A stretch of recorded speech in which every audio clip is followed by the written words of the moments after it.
ओम श्री गणगणपति नमः। श्री गणेश की वंदना कर दिन के स्वामी शनिदेव तथा श्री राम राम भक्त हनुमान की आराधना कर इष्ट देव का ध्यान धर गुरुजनों को नमन कर अभिनंदन करते हैं आपका वरुण स्टोर द्वारा प्रस्तुत आज के दैनिक पंचांग में।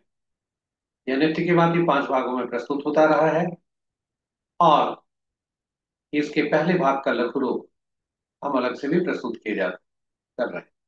साथ ही साथ अंतिम भाग का जो अंक ज्योतिष के अनुसार आज कैसा दिन रहेगा वह अंग्रेजी में भी बहुत से मित्रों और शुभेच्छुओं के सुझाव आए, दर्शकों के सुझाव आए और वैसे लोगों के लिए खासकर जो अंग्रेजी में हिंदी में उतना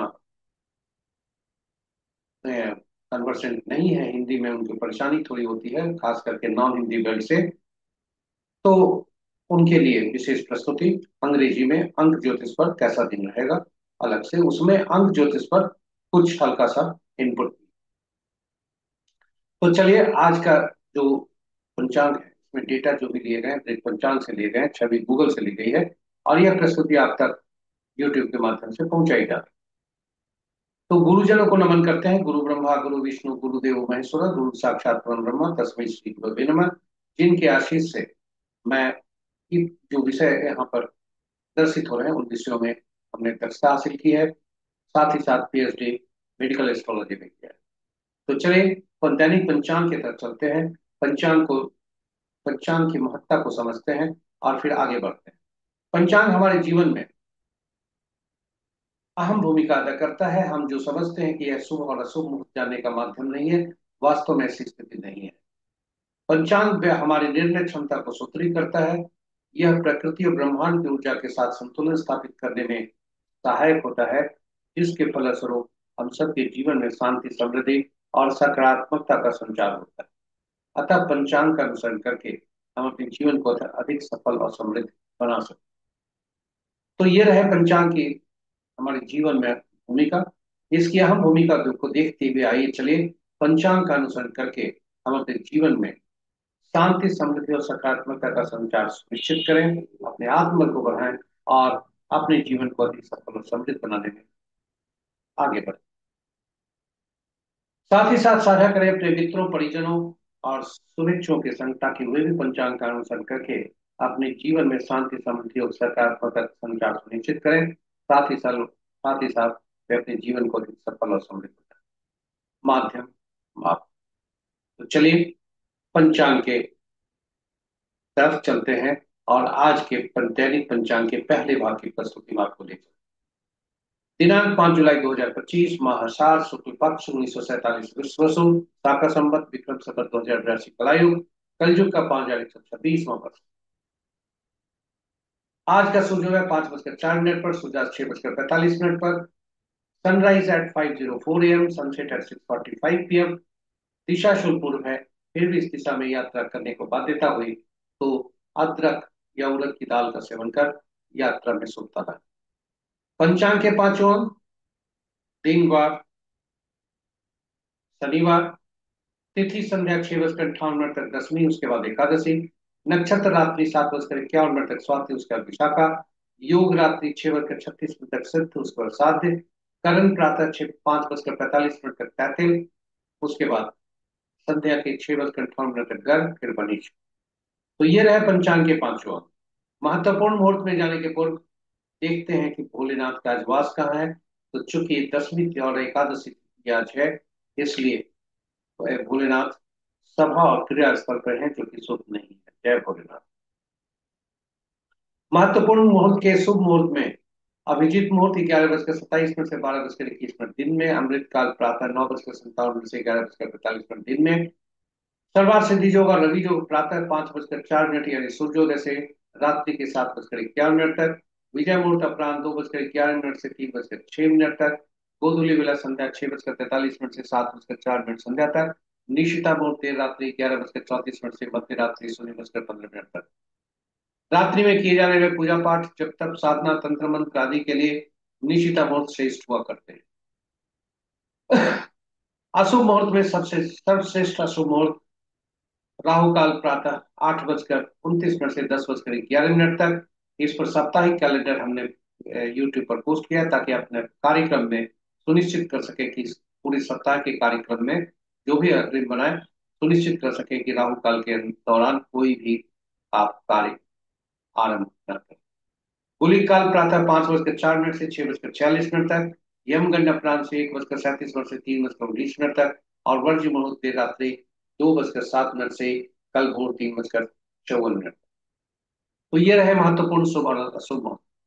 ग्रहों की आकाशीय स्थिति को यदि देखते हैं, जो स्थानीय समय पटना के 5 बजे प्रातः का है, तो सूर्य देव, चंद्रदेव, मंगल देव, बुध देव, बृहस्पति देव, शुक्र देव और शनि देव अंश के अनुसार शक्तिशाली आज। बृहस्पति देव अस्त चल रहे हैं, तथा किसी भी ग्रह का आज राशि परिवर्तन नहीं है। इस प्रकार मित्र राशि में आज दो ग्रह, शत्रु राशि में दो ग्रह, सब राशि में चार ग्रह हैं, और स्व राशि में एक ग्रह है, ये शुक्र देव, जो अपनी ही वृषभ राशि में। राशि के अनुसार यदि हम देखें, तो मंगल एक ऐसी राशि है जिसके राशि में मंगल एक ऐसा ऐसा ग्रह है जिसकी राशि में कोई भी ग्रह नहीं। शक्तिशाली ग्रह शुक्र, सूर्य और बुध हैं, जिनकी राशियों में दो दो ग्रह। तो ये रहे ग्रहों का राशियों के साथ संबंध।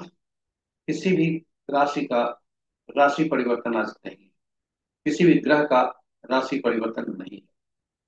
ग्रहों के शक्ति नक्षत्र के अनुसार यदि देखें, तो मित्र नक्षत्र में आज एक ग्रह है, शत्रु नक्षत्र में चार ग्रह हैं, सब नक्षत्र में तीन ग्रह हैं, और स्व नक्षत्र में शनिदेव एक ग्रह। इस प्रकार सूर्य देव के नक्षत्र में दो ग्रह, राहु देव के नक्षत्र में तीन ग्रह, शनि देव के नक्षत्र में दो ग्रह हैं। केतु, चंद्र, मंगल बुध ये चार ग्रह ऐसे हैं जिनके नक्षत्र में कोई भी ग्रह नहीं, और शेष ग्रहों के नक्षत्रों में एक एक ग्रह। बृहस्पति और राहु दो ऐसे ग्रह हैं जो आपस में नक्षत्र परिवर्तन किए हैं, यानी बृहस्पति राहु के नक्षत्र में और राहु बृहस्पति के नक्षत्र में, इसलिए उनका नक्षत्र परिवर्तन का संयोग। तो ये रहे पंचांग के हमारे दैनिक पंचांग के पहले भाग की प्रस्तुति। हम आपको संक्षेप में बता दें कि इस माह में पहला जो ग्रह का गोचर होगा वो 16 जुलाई को होगा। बृहस्पति देव 9 जुलाई को अस्त की अवस्था से वापस आएंगे, और शनि देव 13 जुलाई से वक्री होंगे, एक लंबे अवधि 28 नवंबर तक। तो चलिए हम आपको दूसरे भाग में ले चलते। पहले भाग में हमने दैनिक पंचांग, ग्रहों की स्थिति या आदि पर विचार किया। अब हम आपको ले चलते हैं दूसरे भाग में, जो चंद्रमा आपके जन्म कुंडली में किस नक्षत्र में है, उनके नक्षत्र समूह के स्वामी कौन है, और चंद्रमा आज गोचर किस नक्षत्र में कर रहे हैं, उनके नक्षत्र स्वामी कौन है, इनके अनुसार फल कैसा होगा आज का विभिन्न नक्षत्रों में जन्मे लोगों के। तो चलिए आ गए, ले चलते हैं आपको दूसरे भाग में। स्वागत है आपका दूसरे भाग। यह चंद्र, जिसे तारा बल कहते हैं, जो चंद्रमा जिस गोचर जैसे गोचर करते हैं किसी भी नक्षत्र में, और हमारा जन्म कुंडली में जो नक्षत्र है, चंद्रमा जिस नक्षत्र में है उससे तालमेल करते हैं, इसे तारा बल कहते हैं। यह नव तारा चक्र पद्धति पर आधारित। यह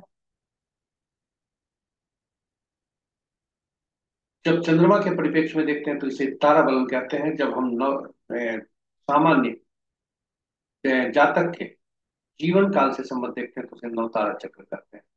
विधि एक ही है, केवल चंद्रमा के परिप्रेक्ष्य में जब भी देखते हैं तो आज का फल होता है, और नव तारा चक्र से देखते हैं तो जीवन का फल होता है। तो किसी भी व्यक्ति का नव तारा चक्र से कैसे निकालते हैं, यह विधि हमने नव तारा चक्र पद्धति पर अलग से वीडियो बनाकर पोस्ट किया।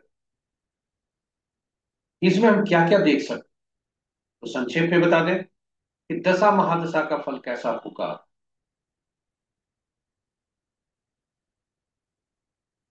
अशुभ या शुभ। शुभ होने पे हम जितने भी शुभ कार्य हैं उसमें शक्ति सहित कर सकते हैं, अशुभता की स्थिति में सावधानी बरत सकते हैं, चैलेंजिंग रोल होता है, और अपने आप को तैयार करते हैं अशुभ परिस्थितियों से सामना करने के लिए, चैलेंज फेस करने के लिए। उसके बाद हमारी जन्म कुंडली में चंद्रमा विभिन्न ग्रह जिस स्थिति में है उसके अनुसार वे शक्तिशाली हैं या नहीं। ऊपर ऊपर देखने पर शक्तिशाली लग सकता है, भाग्य भाव के स्वामी भी हो सकते हैं, लग्नेश भी हो सकते हैं, किंतु हमारे लिए ये नौ तारा चक्र के अनुसार क्या फल दे रहे हैं, पीड़ा दे रहे हैं या क्या दे रहे हैं। यदि ये कमजोर हैं, पीड़ा दे रहे हैं, तो लाख जन्म कुंडली में हमारे भाग्य भाव के स्वामी हो, फल ठीक से नहीं देंगे। और तब हमें आश्चर्यचकित होता है, ज्योतिषियों को आश्चर्यचकित होता है कि ऐसा क्यों। तीसरा, हम जीवन में विभिन्न व्यक्तियों से संपर्क में आते हैं, यदि उनका जन्म नक्षत्र मालूम है तो फिर हम जान सकते हैं कि वो व्यक्ति हमारे लिए कितना लाभदायक होगा, कितना कष्टकारी होगा, हमारी स्थिति उसके साथ तालमेल कैसे बैठे। और इसके अनुरूप चाहे कोई भी व्यक्ति हो, हम अपने आप को ढाल सकते हैं, अपने आप को उसी अनुरूप कर सकते हैं, और सावधानी बरत सकते हैं, खास करके जब कोई व्यक्ति हमसे पीड़ादायक स्थिति में हो, और उससे हमें पीड़ादायक स्थिति में भी नौकरी कर रहे हैं या व्यवसाय कर रहे हैं तो उसके साथ जुड़े रहना हो तो सावधानी बरत सकते हैं। तो इस तरह से हम नौ तारा चक्र पद्धति की जो अद्भुत पद्धति है, यह हम इसको देखते हैं, क्योंकि तारे ही ग्रहों के मन होते हैं, ग्रह अपने अनुसार फल नहीं देते, और इसीलिए नक्षत्र जो होते हैं ग्रहों के मन होते हैं। तो आइए चलिए, नवतारा चक्र पद्धति पर जो हमने पोस्टिंग की है उसमें इसीलिए भगवान राम, माँ सीता तथा पवन पुत्र हनुमान की जन्म कुंडली भी डाली है, और कंपेयर करने का कोशिश किया है, तालमेल करने की कोशिश किया है कि भगवान राम, सीता, सीता, हनुमान, भगवान राम और हनुमान इसमें कैसे संबंध। यह नवतारा चक्र पद्धति है, हम भी जानते हैं कैसे संबंध थे, लेकिन नवतारा चक्र पद्धति से कैसे संबंध निकल रहे हैं, सटीकता कितनी अच्छी है, यह हमने देखा है। जरूर देखिए नवतारा चक्र पद्धति पर वह वीडियो। संक्षेप में बता दें कि कुल 27 नक्षत्र होते हैं और ग्रह 9 ही होते हैं, और चूंकि ग्रहों के मन नक्षत्र होते हैं इसलिए 27 नक्षत्रों को 3 भागों में बांटा गया, ताकि ग्रहों से उनको का स्वामित्व दिया जाए, नक्षत्रों को ग्रहों से जोड़ा जाए। तो 3 समूह बने, पहला से 9वां तक नक्षत्र का पहला समूह, दूसरा समूह बना 10वां से 18वां नक्षत्र का, और तीसरा समूह बना 19वां से 27वां नक्षत्र। और ग्रहों को महादशा के क्रम में रखा गया, यानी केतु पहले ग्रह बने, उसके बाद शुक्र बने, सूर्य बने, चंद्र बने, मंगल बने, राहु, बृहस्पति, शनि, और अंतिम 9वां ग्रह बुध बने। इस प्रकार ग्रहों को नक्षत्रों से जोड़ दिया गया, यानी केतु देव जो पहला ग्रह बने वह विभिन्न श्रेणियों में से पहला नक्षत्र जो हुआ, यानी पहला, 10वां और 19वां, उनका स्वामित्व किया। और इस प्रकार शुक्रदेव जो दूसरे ग्रह बने, उन्हें दूसरा नक्षत्र, 11वां नक्षत्र और 20वां नक्षत्र, तीनों समूह में से दूसरा जो नक्षत्र हुए उनका स्वामित्व। और इसी क्रम में चलते हुए 9वां, 18वां और 27वां नक्षत्र समूह का स्वामी बुध देव को दिया गया, जो 9वां ग्रह। तो ये हुई ग्रहों के स्थिति, ग्रहों को नक्षत्रों से स्वामित्व कैसे दिया गया, यह याद करने योग्य है और आपके लिए बहुत ही उपयोगी। अब इससे भी ज्यादा उपयोगी आपको बताते हैं कि फल कैसे दें। तो फल देखने के लिए चंद्रमा जिस नक्षत्र में आपके जन्म कुंडली में है, उनके नक्षत्र समूह के जो स्वामी होते हैं वही उसी ग्रह से गणना आरंभ होती है, वे पहला ग्रह बनते हैं। केतु देव से गणना, जो ग्रहों के क्रम संख्या में केतु देव पहला ग्रह बनते हैं, उससे गणना नहीं ली जाती है। आपके चंद्रमा जिस कुंडली में चंद्रमा जिस नक्षत्र में है, उनके नक्षत्र समूह के स्वामी कौन है, वहीं से गणना आरंभ होती है। और वे पहला ग्रह जो होते हैं मिश्रित फल देते हैं, जन्म का अच्छा हो सकता है, नहीं भी हो सकता है, कष्टकारी भी हो सकता है, तो इसलिए मिश्रित फल देते हैं। लेकिन वहां से गणना करने पे दूसरा, चौथा, छठा, आठवां, नौवां ग्रह जो होते हैं वे शुभ फलदायी। दूसरा, चौथा, छठा, आठवां, नौवां ग्रह जो होते हैं शुभ फलदायी होते हैं। वहीं इसके विपरीत पहला, तीसरा, पांचवा और सातवां, पहला मिश्रित फल देते हैं, नहीं भी अच्छा फल हो सकता है, इसलिए उसको भी खराब फल में ही देखा देख करके लेके चलते हैं। तो कम से कम तीसरा, पांचवा, सातवां जो ग्रह होते हैं पीड़ादायक होते हैं, और इनकी पीड़ा की जो मात्रा होती है और इनकी जो इंटेंसिटी होती है, और जैसे जैसे संख्या बढ़ती है वैसे वैसे पीड़ा बढ़ती है। यानी तीसरा ग्रह पहला ग्रह से ज्यादा पीड़ा, पांचवा तीसरा ग्रह से ज्यादा पीड़ा, और सातवां ऐसी पीड़ा कि जन्म जन्मांतर याद, यानी यहाँ तक कि मृत्यु भी इसी पीड़ा में, इसी नक्षत्र में हो। तो सातवां में, इसलिए अगर जन्म कुंडली के अनुसार कोई ग्रह तीसरा, पांचवा, सातवां ग्रह बन रहे हैं, तो आप कितना भी वो वहां पर शक्तिशाली हो, आपके लिए अच्छे नहीं। सावधान रहे। महादशा का फल तीसरा, पांचवा, सातवां ग्रह का चल रहा है या अंतरदशा का, तो याद रखिए आपके लिए चैलेंजिंग। उसी तरह से यदि कोई व्यक्ति हमारे चाहे कितना भी करीबी क्यों नहीं हो, तीसरा, पांचवा, सातवां नक्षत्र उसका होता है हमारे लिए, तो हमारे लिए शुभ। तो इन्हीं शब्दों के साथ हम आपको अब ले चलते हैं नव तारा चक्र पद्धति के अनुसार, जो चंद्रमा आज का फल कैसा देंगे, कहाँ पर है और आज कैसा फल देंगे, उसके अनुसार जो तारा बलम है उसके अनुसार हम आपकी प्रस्तुति, अगली प्रस्तुति पर ले चलते हैं। तो चंद्रमा आज जो गोचर कर रहे हैं वे आज स्वाति नक्षत्र में, 7:51 संध्या तक स्वाति नक्षत्र में है, और उसके बाद विशाखा नक्षत्र में जाए। इसको देखने के लिए हम देखते हैं, मान लीजिए किसी व्यक्ति का जन्म कृतिका, उत्तरा, फाल्गुनी, उत्तराषाढ़ा नक्षत्र में हुआ है, तो उसके लिए यह अवधि जो है क्षेम का है, यानी शुभ है। वहीं इसके बाद 7:51 के बाद चंद्रमा प्रत्यरी हो जाते हैं इस जातक के लिए, और ये जब प्रत्यरी होते हैं तो अशुभ फल देते हैं। इस तरह से हम अपने किसी भी जातक, कोई भी जातक अपने नक्षत्र का फल देख सकता है। उदाहरण स्वरूप किसी का पुनर्वसु, विशाखा या पूर्व नक्षत्र भाद्रपद नक्षत्र में हुआ है, तो पहला जो अवधि है स्वाति नक्षत्र में जब तक चंद्रमा है वह अति मित्र है, शुभ है।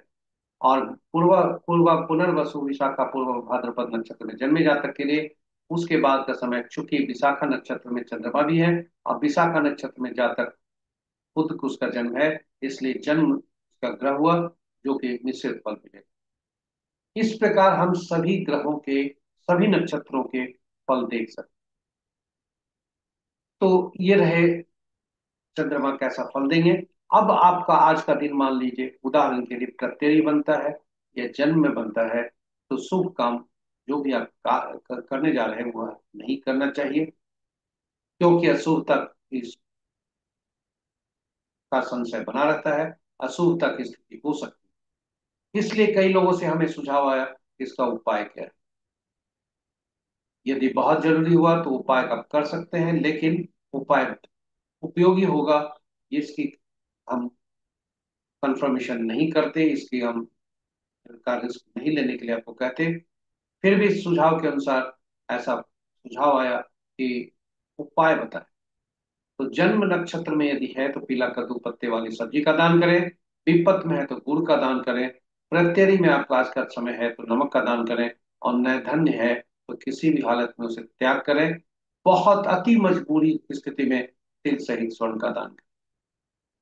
फिर भी बता दें, यह अपुष्ट है, कंफर्म नहीं है, इसलिए रिस्क लेने के लिए हम आपको सलाह नहीं देते। बेहतर है, अच्छा है कि आप सावधान रहें वाहन चलाने में आदि में, और कोई अगर ऐसे काम करने जा रहे हैं जहां शल्य चिकित्सा हो या कुछ ऐसे कार्य हो जहां जोखिम हो सकता है, तो फिर आज के मुहूर्त को टाल। इन्हीं शब्दों के साथ हम आपको ले चलते हैं तीसरे भाग में। अभी तक हमने देखा जन्म पत्रिका में चंद्रमा जिस नक्षत्र में उसके अनुसार कैसा फल होगा। अब आपको चंद्रमा जिस राशि में है उसके अनुसार कैसा फल, चंद्रमा जिस राशि में है उसके अनुसार कैसा फल होगा। तो आज चंद्रमा का गोचर तुला राशि में है और कोई भी इनका राशि परिवर्तन आज नहीं है। जन्म कुंडली में चंद्रमा जिस राशि में हो आपके, उसी राशि को लेते हैं और चंद्रमा जिस राशि में आज गोचर कर रहे हैं उस राशि को लेते हैं, उसके अनुसार कैसा फल होगा यह हम इसे चंद्र बलम कहते हैं और इसके अनुसार हम फल को देखते हैं। तो आज मेष, वृषभ, सिंह, तुला, धनु और मकर राशि के लिए दिन उत्तमता के संकेत लेकर आ रहे हैं। वहीं मिथुन, कन्या और कुंभ राशि वाले जातक के लिए थोड़ा प्रयास करना है, इस देव से प्रार्थना करना है ताकि जो उनकी अशुभता है वो कम हो जाए। और शेष राशि वाले कर्क, वृश्चिक, मीन राशि वाले सावधान रहें, आज के दिन अशुभता के संकेत हैं। और वही स्थिति दूसरे भाग में भी होगा क्योंकि आज चंद्रमा गोचर नहीं कर रहे हैं, तुला राशि में ही, इसलिए इनका राशि परिवर्तन नहीं। तो ये रहे हमारे तीसरे भाग की प्रस्तुति। चौथे भाग में आपको ले चलते हैं जो चौघड़िया ज्योतिष पर है।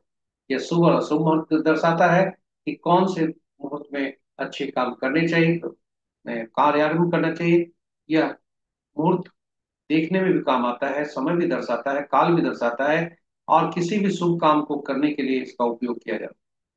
किसी भी नए काम को आरंभ करने के लिए भी इसका उपयोग किया जाता है। यदि कोई व्यक्ति कोई मुहूर्त नहीं देखना चाहे या नहीं देख पाया तो कम से कम उसे सलाह दी जाती है कि चौघड़िया मुहूर्त जरूर देखे। चौघड़िया मुहूर्त है क्या, इसकी उपयोगिता को देखते हुए चौघड़िया मुहूर्त काफी उपयोगी है और इसकी उपयोगिता को देखते हुए हिंदी और अंग्रेजी में, हिंदी में चौघड़िया की उपयोगिता और अंग्रेजी में यूटिलिटी ऑफ चौघड़िया पर अलग वीडियो हमने डाला है और वह विस्तार से उसमें वर्णन जरूर देखिए और लाभान्वित हुई। संक्षेप में हम बता दें कि कुल 8 चौघड़िया दिन के होते हैं, 8 चौघड़िया रात के होते हैं और चूंकि सप्ताह के 7 ही दिन होते हैं इसलिए 7 चौघड़िया को का ही नामकरण हुआ। और 8वां चौघड़िया जो आदि का चौघड़िया होता है यानी आरंभ का चौघड़िया होता है वही अंत का चौघड़िया हुआ करता है। तो 7 चौघड़िया 7 सप्ताह के दिन और जो जिस दिन होता है, जो साप्ताहिक दिन होते हैं उसी चौघड़िया से दिन का आरंभ होता है और उसी चौघड़िया से चूंकि 8 चौघड़िया वो करते हैं तो जो आरंभ का चौघड़िया होता है वो अंत का भी चौघड़िया होता है, इसलिए वही चौघड़िया आज के उस दिन का अंत का भी चौघड़िया हुआ करता है। तो सब चौघड़िया का संबंध साप्ताहिक दिनों से, साप्ताहिक दिनों का स्वामी विभिन्न 9 ग्रह, 7 ग्रह और सातों ग्रह विशेष कार्य करने के लिए अधिकृत, इसलिए सभी 7 चौघड़िया विशेष उपयोगी कार्य करने के लिए, विशेष कार्य करने हेतु उपयोगी होता हुआ करते हैं। तो इस प्रकार यह चार्ट विवरणी हमने हिंदी और अंग्रेजी में आपके सामने प्रस्तुत किया है, आशा करते हैं कि आपके लिए उपयोगी होगा। तो चलते हैं चौघड़िया के बारे में एक और सावधानी बताना चाहते हैं। तो दिन का चौघड़िया, काल चौघड़िया, वार चौघड़िया, सॉरी काल, वार और राहु काल से ग्रसित, काल बेला, राहु बेला और वार बेला से ग्रसित हो सकता है। और रात्रि का चौघड़िया काल रात्रि से ग्रसित हो सकता है। जब भी ग्रसित हो ऐसी स्थिति बने तो जो जो चौघड़िया अशुभता से व्याप्त हो उसका त्याग करना चाहिए, कभी भी रिस्क नहीं लेना चाहिए। तो आज का चौघड़िया देखते हैं। आज का चौघड़िया शनिवार का दिन है, काल चौघड़िया से दिन आरंभ हो रहे हैं, काल चौघड़िया से दिन समाप्त हो रहे हैं। और आज काल चौघड़िया, रोग चौघड़िया, काल चौघड़िया काल बेला से ग्रसित है, रोग चौघड़िया राहु काल से ग्रसित है, लाभ चौघड़िया वार बेला से ग्रसित है। इस प्रकार दिन के 4 चौघड़िया अशुभता से अधिव्याप्त है और रात्रि के 2 चौघड़िया भी अशुभता से अधिव्याप्त है। इनका परित्याग करना चाहिए। तो ये रहे हमारे चौथे भाग की प्रस्तुति। पांचवें भाग में आपको आज लेकर आए हैं, और पांचवें भाग में अंक ज्योतिष के अनुसार कैसा दिन रहने की संभावना है। अंकों की हमारे जीवन में अहम भूमिका होती है। ईश्वर द्वारा प्रदत्त अंक को से हम जीवन आरंभ करते हैं, जो जन्म तिथि के रूप में होते हैं, जिसमें जन्म की तिथि, माह और वर्ष हुआ करता है, और उस वहां से दिन आरंभ करते हैं। अंक ज्योतिष हमारे लिए अहम भूमिका अदा करता है। उसके बाद हम नाम वगैरह जोड़ते हैं, नाम आदि को जोड़ते हैं, मोबाइल संख्या, गाड़ी संख्या आदि को लेकर हम चलते हैं, और तब हमें पता चलता है कि कुछ गलतियां हमसे हो गई, इसलिए कि नाम गलत हो गया। और क्योंकि हर अंक ऊर्जा देते हैं, चाहे वो सकारात्मक हो या नकारात्मक हो। तो वो अंक जो है ऊर्जा देते हैं, क्योंकि अंक 1 से 9 तक ही होते हैं, और सभी जो 1 से 9 अंक ज्योतिष में 1 से 9 अंक तक का ही उपयोग होता है। यदि 1 से 9 अंक के बाद कोई ऐसा अंक मिले जिसमें 1 से 2 से ज्यादा अंक होते हैं, जैसे तिथि में 2 अंक होते हैं, माह में भी 2 अंक हो सकते हैं, और वर्ष में 4 अंक, मोबाइल संख्या 10 अंकों का, ओटीपी किसी में 4 अंकों का, किसी में 6 अंकों का। तो आप देखेंगे कि जब हम अंक ज्योतिष में 1 से 9 अंक का प्रयोग करते हैं और शून्य को का उपयोग नहीं करते, क्योंकि शून्य अनिश्चितता को दर्शाता है, तो 1 से 9 अंक के जो स्वामी बनते हैं वो विभिन्न ग्रह बनते हैं, और अंकों की भाषा में उसे विभिन्न अंकों की भाषा में उसे विभिन्न सब नाम से पुकारा जाता है। उदाहरण स्वरूप, एक अंक को राजा, एक अंक, पहला अंक को राजा कहा जाता है, दूसरे अंक को